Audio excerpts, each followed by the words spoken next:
पंडित जी, पंडित जी। सुनील कपूर गुंडों को साथ लेके आया था, मुझे पीटा और संध्या को जबरदस्ती उठा के ले गया और धमकी देके गया है कि शामू को पुलिस के पास ले जाने के बजाय उसके हवाले कर दो, तभी वो संध्या को लौटा देगा, वरना।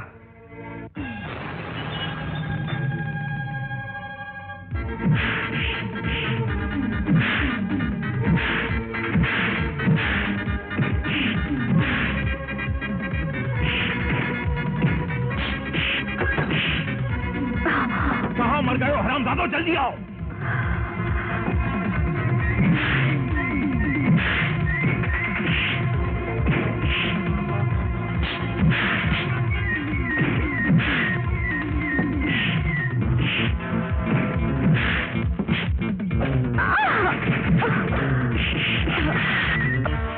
छोड़ो मुझे।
संध्या के माता पिता की हत्या में तेरा भी हाथ था।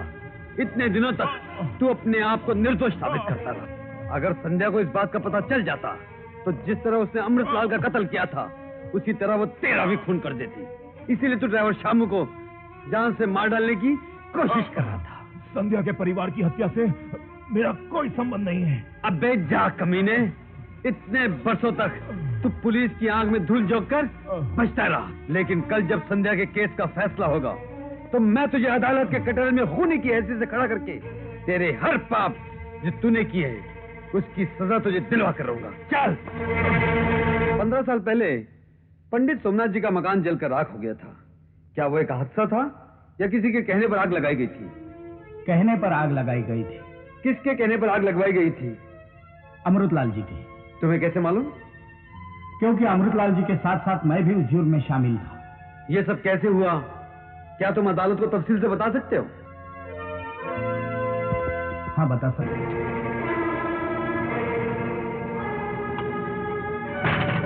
कौन है आप? ये क्या कर रहे हैं? कुछ नहीं।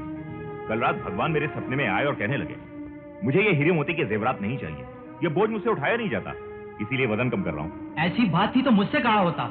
इस तरह रात को उतारने का क्या मतलब? चलो हटो यहाँ से, हटो, नहीं तो मैं शोर मचा के सारी बस्ती को इकट्ठा कर लूंगा।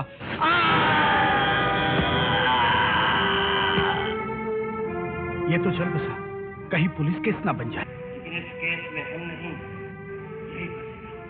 तुम्हें काम करो, इसकी लाश उठा के तिरंगा हरे कृष्णा, हरे कृष्णा।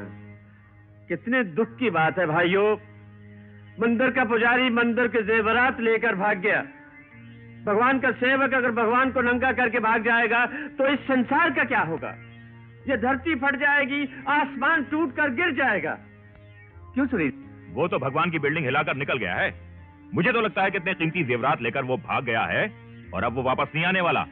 क्यों भाइयों, आपको क्या लगता है? हमें लगता है वो फरार हो गया है, अब वही आएगा। उसकी गिरफ्तारी पर इनाम रखवाना चाहिए। नहीं नहीं, ऐसा मत कहिए, वो कभी ऐसा नीच काम नहीं कर सकते। मैं पंचायत से विनती करता हूँ, अभी और इसी वक्त चोर सोमनाथ के बीवी बच्चों को धक्के देकर इस गांव से बाहर निकाल दिया जाए। शांति शांति शांति। ये कैसा जुल्म है भाइयों? चोरी एक करे और उसकी सजा उसके बेगुनाह घर वालों को मिले, ये तो एक अन्याय। भगवान कृष्ण ने कहा है कि क्रोध पर काबू रख, क्रोध से जोश आता है और जोश से सर्वनाश होता है। इसलिए इन बेगुनाहों को दुखी करके सर्वनाश को अपने दरवाजे पर आने का निमंत्रण मत दो। ये बेचारे गरीब लोग कहां जाएंगे? मेरी आप सब लोगों से हाथ जोड़कर ये विनती है कि सोमनाथ के जुर्म की सजा इन बेगुनाहों को न देते हुए इन्हें यही रहने की आज्ञा दी जाए।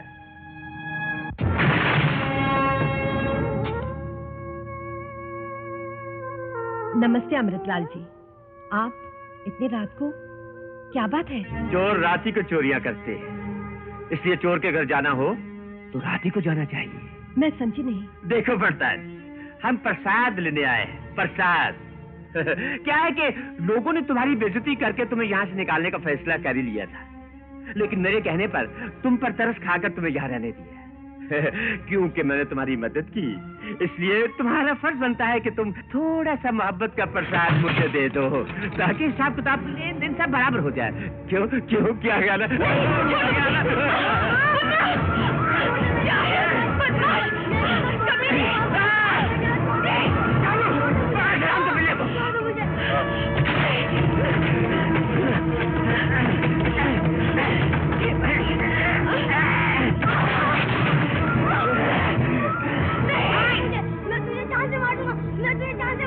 अबे तुम मुझे जान से मार डालेगा?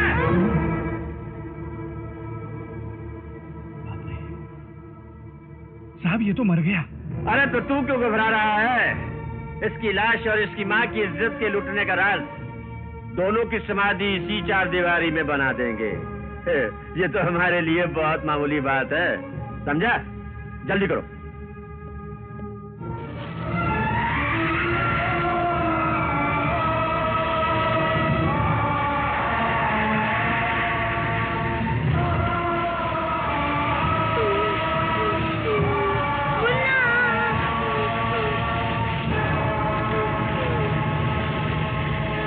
लेकिन कुछ दिनों बाद उन्हें पता चला कि एक गवाह अभी जिंदा है, यानी संध्या, जो कि पुजारी जी के पास है।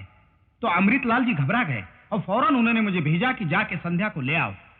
लेकिन तब तक संध्या अपने मौसी के साथ उनके गांव जा चुकी थी और इस तरह वो कहानी वहीं खत्म हो गई। चलो, अगर मान भी लिया जाए कि तुम्हारी ये कहानी सच है, तो 15 साल तक तुमने इस सच को क्यों छुपाए रखा? और आज के दिन अचानक जाहिर करने की तुम्हें क्या जरूरत महसूस हुई? इसी बात का तो अफसोस है बीवी जी।